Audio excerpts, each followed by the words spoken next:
나는 상선의 손을 더욱 힘주어 잡으며 말했다. 그날 아바마마께서 만약 내게 힘든 일이 생기거든 상선을 의지하라 하셨네. 그 말을 들은 상선이 오열하기 시작했다. 전하. 문종임금을 부르는 건지 나를 부르는 건지 알 수 없었지만 그의 눈물에는 진심이 묻어 있었다. 아바마마께서 돌아가시고 내가 즉위식을 치르고 있을 때 수양대군이 움직이기 시작했네. 그는 책사와 힘께나 쓴다는 한량들을 전국 각처에서 불러들이고 있었네. 내 말을 들은 상선의 눈이 놀라 커졌다. 상선, 그대가 수양의 모든 것을 조사하여 내게 일러주게. 그리고 수양대군 곁엔 칠삭둥이 한 명이라는 자가 있을 것이니 그 자를 내게 데리고 오게. 그 자의 머릿속에 과연 어떤 생각이 들어있는지 내 직접 알아볼 터이니. 그 말을 듣는 순간 수양대군의 운이 다했음을 본능처럼 직감하는 상선이었다. 이제 자신이 무엇을 해야 할지 명백해지는 순간이었다. 소신, 목숨을 바쳐 천하의 명을 따르겠사옵니다.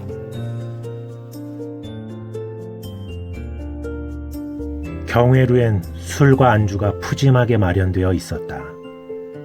악공들은 음악을 연주하며 분위기를 띄웠고 무희들은 춤을 추며 흥을 돋구고 있었다. 그 모든 것이 만족스러운 듯 영의정 황보인이 종친과 문무백관을 대신해 말했다. 전하께서 신들을 이리 덕으로 살펴주시니 군신 사이가 더욱 참되니 어찌 망고에 귀감이 되지 않겠사옵니까? 이 모두가 전하의 은덕이옵니다. 성은이 만극하옵니다. 주상 전하. 영의정 황보인의 말에 나는 크게 웃었다. 이젠 내가 나설 차례였다. 마음의 준비는 하고 있었지만 조마조마한 마음과 함께 심장이 고장난 것처럼 뛰기 시작했다. 나는 아랫배에 힘을 주며 큰 소리로 말했다. 고맙습니다, 영상. 이것은 그대들 개개인이 맡은 바 책무를 성실히 수행한 결과이니 그대들의 덕이라 할 수 있어. 자, 모두들 술잔을 높이 드시오. 오늘은 그대들을 위한 날이니 마음껏 먹고 마음껏 취하시오. 나는 술잔을 들고 몸을 일으켰다. 모두들 나를 따라 술잔을 높이 들었다. 그들을 한번 둘러본 나는 마치 무슨 생각이라도 난 듯 중신들을 향해 말했다. 그런데 말입니다. 이 말은 꼭 하고 넘어가야겠습니다. 나는 좀 전과 다른 표정과 말투로 말했다. 아바마마께서 승하하시고 짐의 즉위식이 거행되는 동안 누군가는 책사와 힘께나 쓴다는 한량들을 전국 각처에서 모아들이고 있었습니다. 나는 그들의 뜻과 의도를 알고 싶지 않습니다. 허나 옛말에 이르기를 오얏 나무 밑에선 각근을 고쳐매지 말라 하였고 모난 돌이 정을 맞는다 하였다. 나의 싸늘해진 말투에 조금은 들뜬 듯 어수선하던 장내가 마치 찬물을 끼얹은 듯 한순간에 조용해졌다. 나는 주위를 한번 둘러본 후 다시 말을 이어갔다. 짐의 말 뜻을 헤아려 날이 박는 대로 사병들을 의금부에 귀속시키도록 하라. 이것은 짐의 권고이자 마지막 경고임을 마음속 깊이 새겨야 할 것이다. 나는 말을 끝내며 수양을 주목했다. 눈이 있는 자라면 내 말이 누구를 향하고 있는지 알 수 있을 정도로 내 말과 행동은 노골적으로 수양을 향하고 있었다. 그때 잔을 들고 있던 수양대군의 손이 가늘게 떨리는 것을 모두는 뚜렷이 보고 있었다. 갑자기 내 안에서 뭔가 용솟음 치는 듯한 느낌이 들었다. 사람들은 이걸 자신감이라 표현하리라. 나는 한참이 지난 후에 언제 그런 일이 있었냐는 듯 환한 미소를 지으며 말했다. 말이 너무 길었습니다. 자자, 마음껏 드시고 영을 즐기세요. 못들 아느냐? 풍악을 흘리고 무희들은 춤을 추어 흥을 돋구도록 하거라. 곧이어 풍악이 울리고 무희들이 춤을 추었으나 장내 분위기는 점점 더 무겁게 가라앉고 있었다. 모두는 의도든 의도치 않든 내 뜻을 분명히 헤아리고 있었다. 내가 더 이상 이곳에 머물 이유는 없었다. 나는 몸을 일으키며 말했다. 짐은 볼 일이 있어 이만 퇴장할 것이니 마음껏 즐기고 좋은 시간들 보내세요. 내가 사라지고 얼마 지나지 않아 수양대군은 들고 있던 잔을 단숨에 들이키며 말했다. 먼저 퇴골하겠습니다. 수양을 시작으로 종친과 대신들은 누가 먼저랄 것도 없이 자리를 뜨기 시작했다. 그리고 마지막까지 자리를 지키고 있는 자는 좌의정 김종서뿐이었다. 김종서는 연거푸 3잔을 더 들이킨 후 마지막으로 몸을 일으키고 있었다. 바로 그때 김종서를 찾는 목소리가 들려왔다. 좌상대감! 김종서가 고개를 들었을 때 상선의 모습이 보였다. 상선이 아니시오. 상선은 특유의 가는 목소리로 말했다. 주상전하께서 기다리고 계십니다. 그 말을 들은 김종서는 깜짝 놀라며 몸을 일으켰다. 전하께서 나를?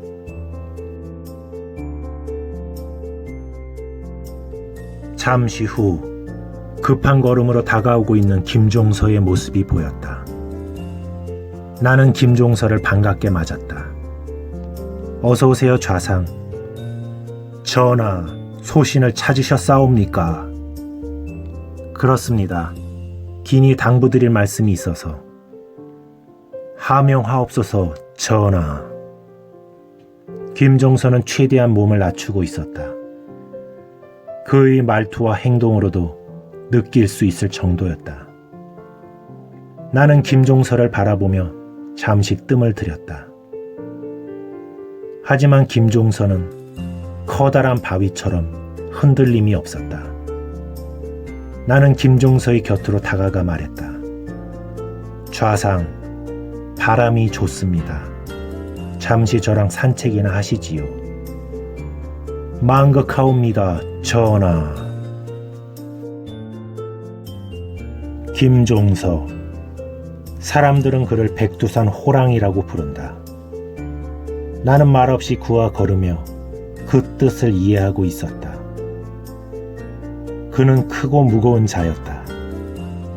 나는 경복궁 뒷뜰을 3바퀴를 도는 동안 아무 말도 하지 않았다. 왠지 말을 하지 않아도 그는 내 뜻을 알 것만 같았기 때문이었다. 나는 걸음을 멈추고 김종서를 돌아보았다. 그의 눈빛은 여전히 깊게 가라앉아 있었다. 좌상, 내겐 꿈이 있소.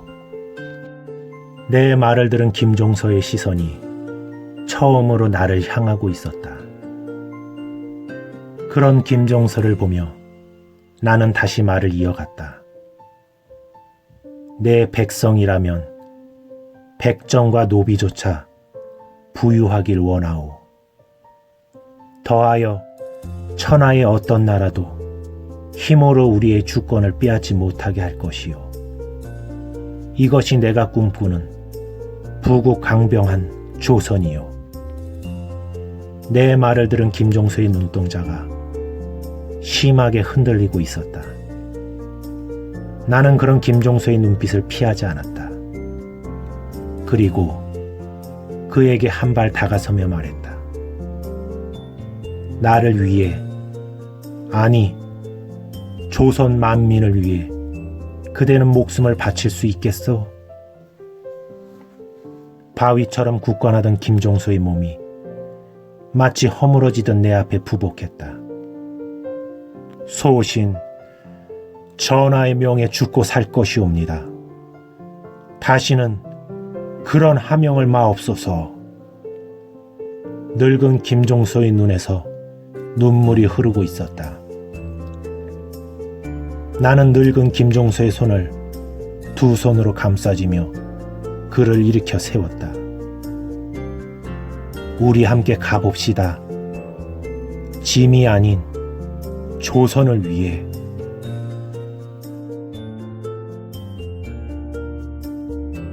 웅장한 정문을 지나면 거대한 매화 나무가 무구한 세월을 대변하듯 가지를 뒤틀며 천년의 풍파를 인 채 서 있었다.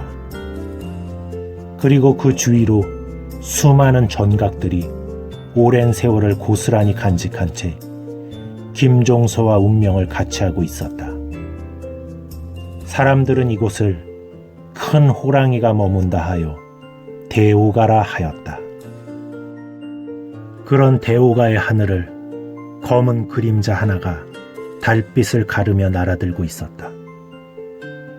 검은 인형이 정과기로 호련히 모습을 드러냈다. 모습을 드러낸 복면이는 재빠르게 좌우를 살피다 안채의 불빛을 향해 재차 몸을 날렸다. 마치 한 마리의 야조인 양 너무나 능숙하게 정각에 내려앉은 복면이는 본능처럼 몸을 낮게 하였다. 복면인이 막 좌우를 살피려는 순간 공기를 가르는 날카로운 파공성이 있며 수많은 화살들이 마치 메뚜기 떼처럼 복면인을 향해 날아들었다. 슉슉슉슉슉슉. 복면인은 본능처럼 검을 뽑아 날아드는 화살을 쳐냈다. 그와 동시에 몸을 가볍게 틀며 검으로 바닥을 내리쳤다. 그로 생긴 반발력을 이용해 다시 하늘로 치솟으며 화살을 피했다. 재차 몸을 솟구침과 동시에 품속에 손을 넣어 무엇인가를 꺼내 방출했다. 일순, 달빛을 받은 작은 빗무리가 궁수들을 향해 쏟아져 내렸다. 슉슉슉슉슉슉. 으아! 이어지는 비명소리를 뒤로한 채 복면이는 어느새 담장 너머 어둠 속으로 모습을 감춘 후였다. 그런 복면인 뒤를 쫓던 천례삼은 담장 가지에 묻어있는 핏자국을 확인하며 큰 소리로 외쳤다. 놈은 큰 부상을 입었다. 멀리 가지는 못했을 것이다. 곳곳에 분명 핏자국을 남겼을 것이니 사람들을 덮으러 인근을 샅샅이 뒤지도록 하라. 알겠습니다, 장군. 명을 내린 천례삼은 서둘러 안채로 발길을 옮기기 시작했다. 한편 정중앙에 대오가의 주인인 김종서가 앉아 있었다.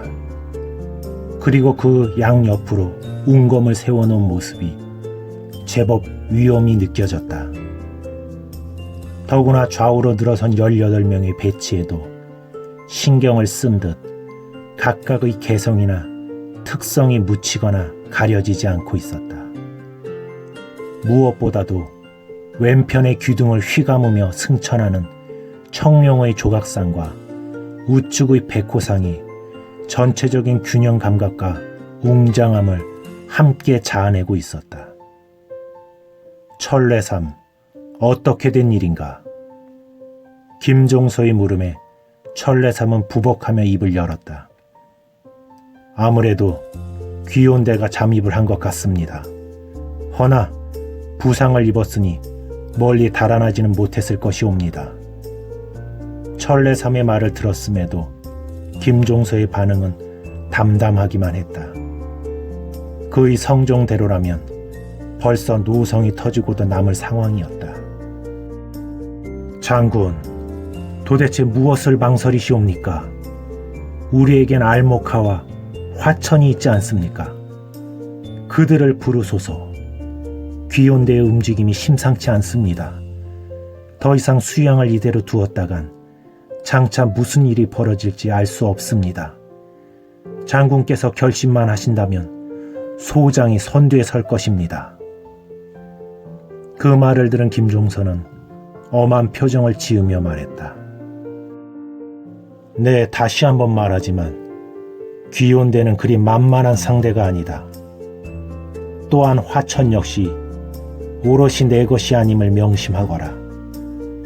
그 둘은 물과 불의 관계이니 그것을 잘못 다루었다간 오히려 불에 타 죽거나 혹은 물에 빠져 죽을 수도 있음을 잊지 말거라. 그게 무슨 말씀이시옵니까, 장군? 화천은 오롯이 장군의 것이옵니다. 태종대왕께서 화천을 완전히 파괴한 그곳을 장군께서 되살리시지 않으셨습니까? 조천을 비롯한 그곳의 백성들은 모두 장군의 것이옵니다. 철례삼, 내 말을 잘 듣거라. 화천은 본시 원나라의 병기 창고였다. 천하를 정복한 원나라는 천하에 존재하는 모든 진귀한 무기들을 그곳 화천으로 가지고 왔다. 그리하여 그것을 연구하고 발전시켜 원제국의 힘으로 사용하였던 것이다. 귀혼대 역시 그 힘의 일부였다. 그게 무슨 말씀이시옵니까? 귀혼대가 화천에서 나왔다니. 그리고 조천 역시 화천에 뿌리를 두고 있던 자였다. 그리고 그곳에서 지금 나도 알지 못하는 일이 벌어지고 있다. 이제는 조천 그자가 정말 나의 수하인지조차 확신할 수 없는 상황이 되었다. 그나마 귀혼대 역시 화천을 경계하고 있는 탓에 쉽게 움직이지 못하고 있을 뿐이다. 그럼 알모카를 부르소서. 알모카? 그때 곁에 있던 아들 승규가 말했다. 아버님, 이 일은 시간을 두고 조사하면 반드시 배후가 드러날 것입니다. 그보다 철기문으로부터 전서가 왔습니다. 지원을 요청하는 내용입니다. 상황이 좋지 않은 듯합니다. 아들 승규의 말에 김종서의 미간이 절로 찌푸려지고 있었다. 말똥이나 치던 놈에게 힘과 권력을 주었다. 추원비 그자는 분수도 모르고 지매명까지 거역하였다. 내 분명 알모카이가 이번 원정의 모든 권한을 넘기라 하였다. 헌데 그자는 여진족. 그들은 김종서의 눈엔 그저 미개한 야인일 뿐이었다. 많은 무리들이 바람처럼 떠돌며 놀라운 기동력과 돌파력으로 공포라는 전설을 만들고 있었다. 그런 그들에게 거칠 것은 없었다. 그런 그들이 실수를 하고 말았다. 약탈한 것이 김종서의 물품이었으며 당시 함길도 관찰사로 제수되어 있던 김종서가 그 근방에 있었다는 사실이었다. 그들은 그 사실을 알고 도주하려 하였으나 분노한 김종서의 무력에 곧 제압되었다. 부러질지언정 굽히지 않는다. 알모카를 처음 본 느낌이었다. 김종서가 물었다. 내가 너희를 살려주어야 할 이유를 말해보거라. 이유가 합당치 않으면 너희 일족을 멸할 것이다. 그러나 알모카는 김종서를 납득시키지 못했다. 김종서의 손이 천천히 올라가고 있었다. 그리고 빠르게 사선을 그으려는 순간 저희는 모두 김종서 장군을 따를 것입니다. 김종서 장군을 통해 보고 배우겠나이다. 보고 배우겠다고? 김종서의 시선이 목소리를 향하고 있었다. 나를 위해 무엇을 할 수 있겠느냐?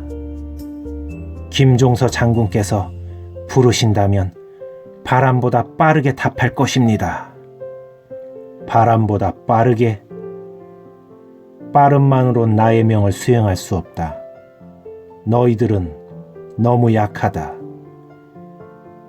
장군님의 말씀처럼 저희는 여기까지입니다. 그 다음은 장군님의 뜻에 달렸습니다. 내 뜻에 달렸다. 김종서의 얼굴에 만족스러운 미소가 일었다. 너의 이름이 무엇이냐?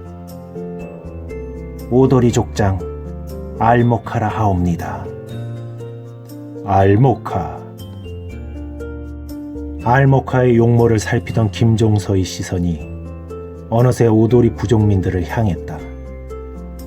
김종서의 눈가엔 날이 서 있었다. 묻겠다. 너희들 또한 맹세할 수 있느냐? 맹세하게 싸웁니다, 대장군. 모두는 김종서 앞에 부복하며 머리를 조아리고 있었다.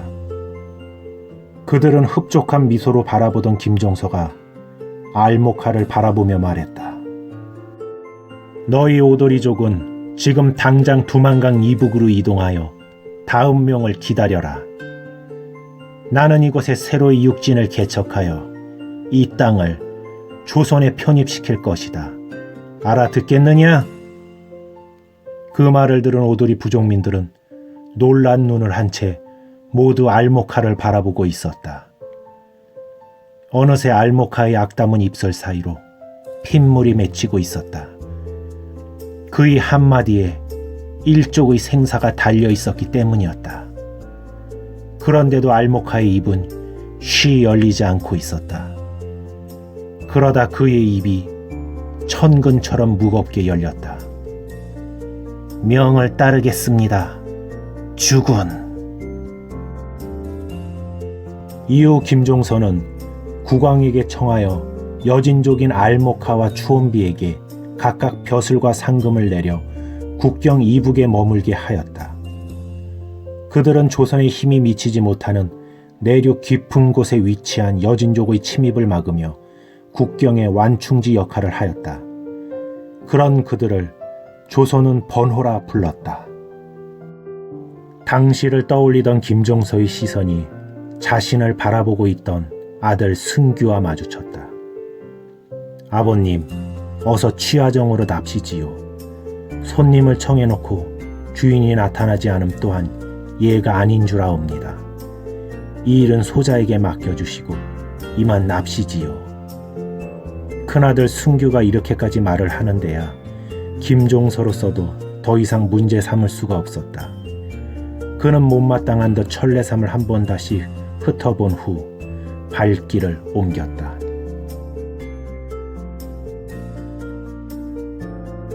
김종서를 보고 있는 대신들의 눈빛이 어두웠다. 이들은 아직도 한낮에 있었던 일들을 잊지 못하고 있었다. 우리가 전하를 잘못 생각하고 있었습니다. 며칠 전 조세에 관한 전하의 하명을 그대들도 듣지 않았습니까? 전하께서는 조세의 문제점을 정확히 꿰뚫고 계셨어요. 더구나 해결책까지 제시하는 것을 여러분도 듣지 않았습니까? 대동법이라는 말을 듣고 저는 놀랍다 못해 소름이 돋았습니다. 전하께서는 놀라운 통찰력을 갖고 계셨습니다. 섣불리 움직였다간 되려 우리가 화를 입을 수 있단 말입니다. 영의정 황보인의 말에 모두는 동의하는 듯 고개를 끄덕이고 있었다. 황보인의 말대로였다. 내가 즉위하고 보여준 여러 가지 행동으로 인해 종치는 물론이고 조정 대신들까지 크게 놀라고 있었다. 잠시 좌중을 둘러보던 황보인이 계속해서 말을 이어갔다. 낮에 전하께서 하신 말씀을 여러분들도 똑똑히 기억하고 계실 겁니다. 그건 분명한 경고였소. 수양대군을 향하고 있는 것 같지만 사실 전하의 의중은 우리 모두를 향하고 있었소. 영상의 말을 묵묵히 듣고 있던 좌의정 김종서가 하얀 수염을 쓸어내리며 말했다. 아직 변한 것은 아무것도 없습니다. 잠시 이대로 지켜보는 것도 하나의 방법일 수 있지 않겠습니까? 영상대감. 김종서의 말에 황보인이 걱정스러운 표정을 지으며 말했다. 전하께서 분명히 답을 요구하셨습니다. 아무래도 예감이 좋지 않습니다. 일단 소나기는 피하고 보는 것이 상책인 듯 싶습니다. 김종서는 잠시 두 눈을 감았다. 그러다 영상인 황보인을 보며 물었다. 그럼 어떻게 하면 좋겠습니까? 말씀해 보시지요. 김종서의 말을 들은 황보인은 주저없이 말했다. 우선 안평대군 관저에 있는 사병들을 모두 의금부로 보내는 게 좋겠습니다. 그리고 나서 우린 수양대군이 어찌 나오는지 지켜보도록 합시다. 과연 맞서려 할지 아니면 이대로 굴복할지 말입니다. 김종서는 아무 말 없이 고개를 끄덕이고 있었다. 하지만 지금 김종서의 귀엔 황보인의 말이 들리지 않고 있었다. 대신 낮에 들었던 어린 임금의 말이 떠올리고 있었다. 갑자기 모든 것이 뒤죽박죽이 되었다는 생각이 들었다.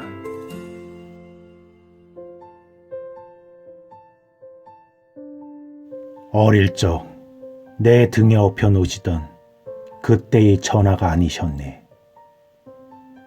어제의 전하는 군왕의 모습을 하고 계셨네.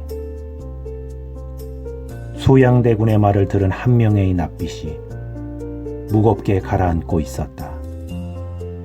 뭔가 크게 어긋나고 있다는 생각 때문이었다.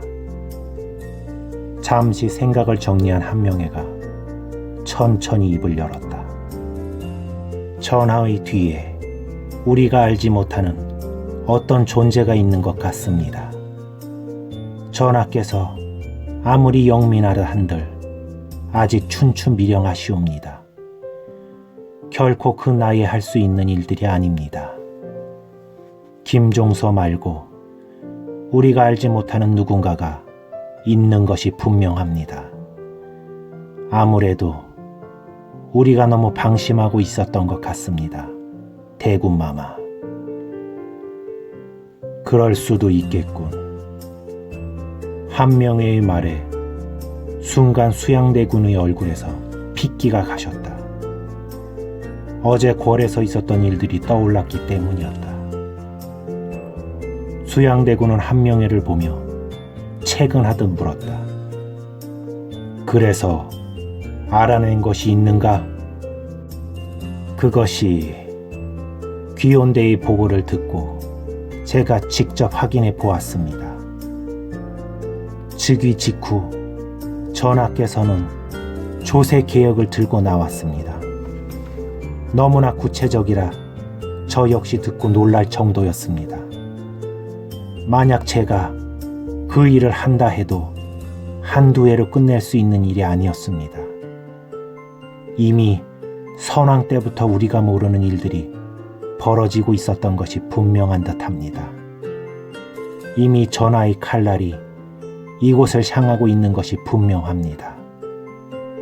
지금 돌아가고 있는 상황을 보면 어쩜 전하도 귀온대의 정체를 어느 정도 파악했으리라 짐작이 드옵니다. 대군마마. 그럼 전하를 움직이고 있는 조력자가 누구라고 생각하는가? 한명회가 잠시 주저하자 수양대군의 채근이 이어졌다. 무엇을 망설이는가? 어서 말을 하지 못할까? 조금은 짜증스러운 수양대군의 음성에 바로 한명회의 대답이 이어졌다. 송구하옵니다. 대군마마. 소인 역시 그 정체를 알지 못하나이다. 상선 역시 아는 것이 없었습니다. 어쩌면 상선은 이미 돌아섰을 가능성도 있습니다. 옆에서 수양대군과 한명회의 대화를 듣고 있던 홍윤성이 답답하다는 표정을 지으며 말했다. 대군마마, 무엇을 망설이십니까? 이미 모든 준비가 끝났습니다. 이러다 사병의 정체가 왕의 귀에라도 들어간다면 일이 복잡해지게 될 것입니다. 그러니 서둘러 명하소서. 궐을 넘으라고 말입니다. 홍윤성의 말을 듣고 있던 한명회가 살짝 수양대군의 표정을 살피자 수양대군은 가볍게 고개를 끄덕여 주었다. 그러자 한명회는 홍윤성을 보며 입을 열었다. 이놈 융성아, 지금부터 내가 하는 말은 대군마마와 나 둘을 제외하곤 아무도 모르는 극비 상임을 명심하거라. 알겠느냐? 한명회의 말을 듣고 있던 홍윤성의 표정이 잠시 굳어졌다. 자신이 누구인가? 대군 수하의 사병을 이끄는 총 책임자가 아닌가? 그런 자신이 모르는 비밀이 있으리라곤 추호도 생각해 본 적이 없던 홍윤성으로선 한명회의 말에 적잖이 놀라움과 다른 한편으론 불쾌감을 느끼고 있었다. 그런 홍윤성의 마음을 읽은 수양대군이 때마침 입을 열었다. 홍윤성은 듣거라. 귀온대는 본시 왕실의 친이 되었다. 태조대왕 때 만들어졌으며 태종대왕이 귀온대를 맡게 되어 정적을 수청하고 견제하기 위해 운영하였다. 결국 그 힘이 태종대왕이 왕자의 난을 성공할 수 있게 하는 힘이 되었다. 그런 귀온대가 아바마마 때에 이르러 큰 활약을 하기 시작했다. 대마도를 정벌했고 사군을 개척하는데 귀온대가 중심 역할을 하게 되면서 아바마마께서는 그 규모를 더욱 키우셨다. 그리고 자연스럽게 내가 귀온대를 맡아 형님 전하를 돕게 되었다. 귀온대에는 그곳을 상징하는 신물이 하나 있는데 그곳에서 귀온대의 모든 힘이 나왔다고 했다. 더구나 그것을 지닌 자가 천하의 주인이 된다 하였다. 원나라가 그러했다. 하지만 그 마성이 너무나 패도적이라 그것을 제압하기란 쉬운 일이 아니었다. 결국 원나라는 신물을 봉인하였고 그것이 결국 고려까지 흘러들어오게 되었다. 그렇게 흘러들어온 것을 태조대왕께서 손에 쥐게 되셨지. 하지만 조선 역시 그 마성을 감당하지 못해 결국 신물은 봉인하였다. 그런데 그 신물이 움직이기 시작했다는 첩보가 들어왔다. 나는 그 신물을 얻어야겠네. 그러니 자네가 그 일을 맡아주게. 홍윤성은 놀랍다는 표정을 지으며 물었다. 그럼 그 신물이라는 것이 도대체 뭡니까? 뭔지를 알아야 찾던 말던 할 거 아닙니까? 홍윤성의 말에 곁에 있던 한명회가 대신 대답해 주었다. 마령검이네. 마령검이라고요? 전쟁할 때 쓰는 그 검 말입니까? 그래, 검은 묵빛을 띠고 있는 마검일세.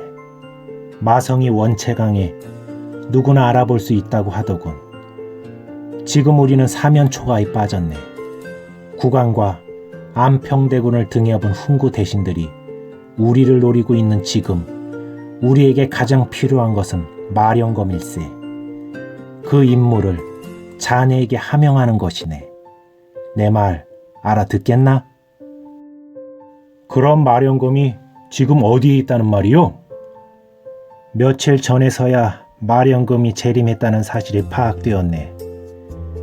그것이 이곳 한양을 향해 서서히 다가오고 있다는 사실도 알게 되었지. 그래서 오늘 이렇게 윤성이 자네를 부르게 된 것이네. 한명회의 말을 듣고 있던 홍윤성은 뭔가 혼란스럽다는 생각이 들었다. 한명회의 말은 마령검이 이지를 지닌 존재라는 말이었다. 그렇다면 홍윤성은 뭔가 생각이 난 듯 수양대군에게 물었다. 대군마마, 한양을 향해 오고 있다니요? 쇠덩이가 살아있기라도 하다는 말입니까? 도통 무슨 말인지 잘 이해가 되지 않습니다. 그리고 그깟 쇠덩이야 귀온대를 움직이면 금방 해결될 것이 아닙니까? 뭐 이리 고민을 하십니까? 홍윤성의 의문도 무리는 아니었다. 귀온대가 어떤 곳인가? 정의 살수들로 이루어진 조직이었다. 주 임무는 암살과 정보 수집. 보통 5인이 한 조로 움직이며 30개의 조직으로 이루어진 채 수양대군과 몇몇 사람들을 빼면 그들의 신분을 알고 있는 사람은 아무도 없었다. 그들은 임무가 없을 때는 일반인으로 생활하다 귀혼대의 명령이 떨어질 때만 움직이는 비밀 조직이었다. 그래서 그들은 외부뿐 아니라 내부 감찰 또한 겸하고 있었다. 그들은 자질이 특출난 아이들만 선별하여 어릴 적부터 검술과 비침술 그리고 은잠술 등을 기본으로 갖가지 기술을 가르치며 비밀리에 육성된 살인 변기였다. 그런 귀혼대를 움직이지 않고 있다는 것이 의문스러울 뿐이었다. 왕실을 비롯한 모든 시선이 귀혼대를 쫓고 있네. 지금 그들을 움직였다간 자칫 모든 것을 잃어버릴 수도 있네. 그래서 자네가 조용히 움직여줘야 한다는 말이야. 한 명의 말을 듣고 있던 홍윤성의 표정이 약간 찌푸려졌다. 그럼 어떻게 하는 게 좋겠소? 어디 한번 말해보시오. 홍윤성의 말이 끝나자마자 한 명에는 기다렸다는 듯이 입을 열었다. 내가 궁궐을 갔다 온 뒤 너에게 방법을 일러줄 것이다. 그때까지 자중하고 있거라. 형님의 뜻이 무엇인지는 잘 알았습니다. 전 술이나 먹고 있을 테니까 잘 다녀오시구려. 홍윤성의 말에 또다시 한 명의 미간이 찌푸려졌다. 분위기가 심상치 않으니 술은 작작 먹고 대군마마 잘 모시고 있거라. 내 말 알아듣겠느냐? 그런 걱정이랑 하지도 마시오. 딸 뭘로 보고. 알았다, 이놈아.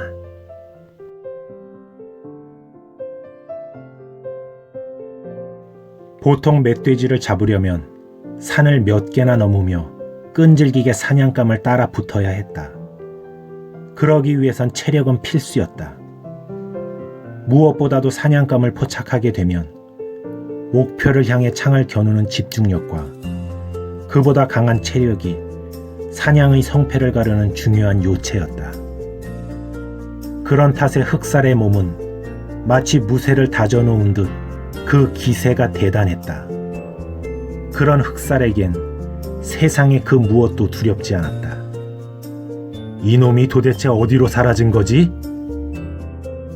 흑살은 검은 멧돼지를 쫓아 사흘째 지리산을 헤매고 있었다. 40평생 사냥을 업으로 살아온 그로서도 이렇게 대단한 놈은 처음이었다. 덩치만으로도 좋기 600근이 넘는 거구에다 민첩하기가 비할 데가 없을 정도였다. 그놈은 잡힐 듯 하면서 좀처럼 잡히질 않았다. 놈은 흑살의 창날을 교묘하게 피한 채 달아나곤 했다. 마치 흑살을 조롱이라도 하듯. 그놈 참 민첩하기가 비호 같구먼. 이번엔 명중인 줄 알았는데 또 빗나가고 말았어. 젠장. 흑살은 땅속에 머리를 쳐박고 있는 창날을 뽑으며 흙을 털어냈다. 얼른 쉴 곳이나 찾아야지. 이러다 또 밤이슬을 맞게 생겼구먼. 흑살은 주위를 살피며 멧돼지가 사라진 쪽으로 발길을 옮기고 있었다. 그때 멧돼지가 사라진 방향 쪽에서 멧돼지의 처절한 괴성이 산등성을 타고 메아리처럼 들려왔다. 순간 흑살은 그놈이 자신을 피해 달아나다 범이라도 만난 것이 아닌가 하는 생각이 들었다. 내가 이럴 때가 아니지? 흑살은 생각할 겨를도 없이 소리가 들린 쪽으로 내달리기 시작했다. 작은 언덕을 넘어왔으나 어디서도 그놈의 흔적을 찾을 수가 없었다. 단지 작은 동굴 하나만이 눈에 들어왔을 뿐이었다. 마침 잘 됐군. 이슬도 피할 겸 오늘은 여기서 쉬었다 가야겠어. 흑살은 주위를 살피며 동굴 안으로 천천히 들어서다 걸음을 멈췄다. 후련 요사스러운 기운 때문에 발걸음이 멈춰선 것이었다. 흑살은 창을 쥐고 있던 손에 더욱 힘을 주며 창끝을 앞쪽으로 향했다. 그는 본능적으로 앞쪽에 엄청난 놈이 살기를 뿜고 있음을 느낄 수 있었다. 그리고 지금 동굴 안에서 무시무시한 살기를 뿜어내고 있는 놈이 여태껏 자신이 쫓던 그 검정 멧돼지라는 사실을 흑사는 알고 있었다. 찾았다 이놈! 그런데 흑사의 행동이 조금 이상했다. 평소 같으면 모닥불이건 뭐건 간에 사냥감을 밖으로 끌어낸 후 사냥을 했을 것이다. 이렇게 굴 속에 있는 사냥감을 쫓아 안으로 들어간다는 것은 보통 위험한 일이 아니기 때문에 흑살처럼 노련한 사냥꾼은 절대 시도하지 않는 방법이었다. 마치 무엇에라도 홀린 듯 흑살은 동굴 안으로 점점 더 깊숙이 들어가고 있었다. 동굴은 생각보다 크고 넓었다. 그렇게 얼마나 들어갔을까? 발밑에서 질퍽함이 느껴졌다. 그와 동시에 코끝으로 느껴지는 강한 혈향에 몽롱하던 흑살의 정신이 마치 벼락이라도 맞은 듯 돌아오고 말았다. 주위를 살피던 흑살은 당황하지 않을 수 없었다. 동굴 입구에서 놈의 기척을 느낀 것까지는 생각이 났다. 하지만 그 후 어떻게 자신이 여기까지 오게 됐는지 도무지 생각이 나지 않았다. 이게 어떻게 된 거지? 내가 귀신에라도 홀린 건가? 내가 왜 여기에 들어와 있는 거지? 왜? 흑살은 본능처럼 이곳을 빠져나가야겠다고 생각했다. 이곳 동굴에 감돌고 있는 불길한 기운 때문인지 흑살의 온몸엔 연신 소름이 돋고 있었다. 두려움에 휩싸인 흑살이 막 돌아서려는 순간 동굴 안쪽에서 옅은 빗무리가 흘러나오기 시작했다. 그런데 그것을 본 흑살의 반응이 이상했다. 흑살은 또다시 무엇에라도 홀린 듯 그의 발걸음이 빗무리를 향하고 있었다. 그렇게 동굴 끝에 도착한 흑살의 눈앞엔 끔찍한 광경이 펼쳐져 있었다. 그 모습을 본 흑살의 머릿속은 마치 벼락이라도 맞은 듯 하얀 백지 상태로 화해버리고 말았다. 이것은 마치 지옥의 아비 귀환과도 같았다. 며칠을 쫓던 검은 멧돼지는 끔찍하리만큼 난자된 모습으로 여기저기 살점들이 흩어진 채 놈에게서 흘러나온 피로 동굴 바닥이 흥건히 젖어 있었다. 더 괴이한 것은 검은색 묵빛을 발하는 괴이한 검이 돼지의 정수리에 꽂힌 채 그놈의 피를 빨아들이고 있었기 때문이었다. 흑살은 본능적으로 이곳을 도망쳐야 한다는 사실을 알고 있었다. 그런데 자신의 의지와는 달리 몸이 말을 듣지 않았다. 되려 자신의 몸은 그 검은 기운을 내뿜고 있는 검을 향해 천천히 다가가고 있었다. 안 돼! 안 돼! 안 돼! 곧이어 흑살의 처절한 비명소리가 공포처럼 동굴 밖으로 퍼져나왔다. 어느새 서쪽 큰 봉우리 위로 해가 넘어가고 삽시간의 주인은 어둠 속에 잠기고 말았다. 그때 동굴 안에서 심장을 찢어 발길 듯한 괴기스러운 웃음소리가 터져나왔다. 이어 머리를 산발한 흑살이 한 손에 검은빛이 감도는 묶검을 하늘을 향해 치켜든 채 밤하늘을 올려다보며 희열에 찬 괴성을 토하고 있었다.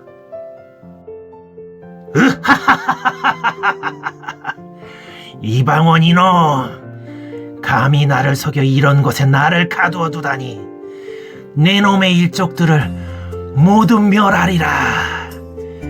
이제 곧 마령검의 현신 앞에 모든 인간들은 복종의 예를 갖추어야 할 것이다. 그렇지 않은 인간들은 모두 피의 제물이 될 테니까. 음산한 괴성과 함께 때마침 불어온 광풍에 흑살의 산발한 머리카락이 미친 듯이 휘날리고 있었다. 마치 지옥에서 막 튀어나온 악귀와도 같은 모습이었다. 그런 흑살의 모습은 보는 이의 목을 마저 송영케 하기에 충분할 정도로 괴이했다. 그리고 순식간에 주위는 칠흑 같은 어둠 속에 휩싸이고 말았다. 다만 어둠을 찢어 발기듯 흑살의 괴성만이 끝없이 어둠 속으로 퍼져나가고 있었다. 오늘 이야기는 여기까지입니다. 다음 이야기는 7편에서 찾아뵙겠습니다. 청취해 주셔서 고맙습니다. 오늘 하루도 행복하세요.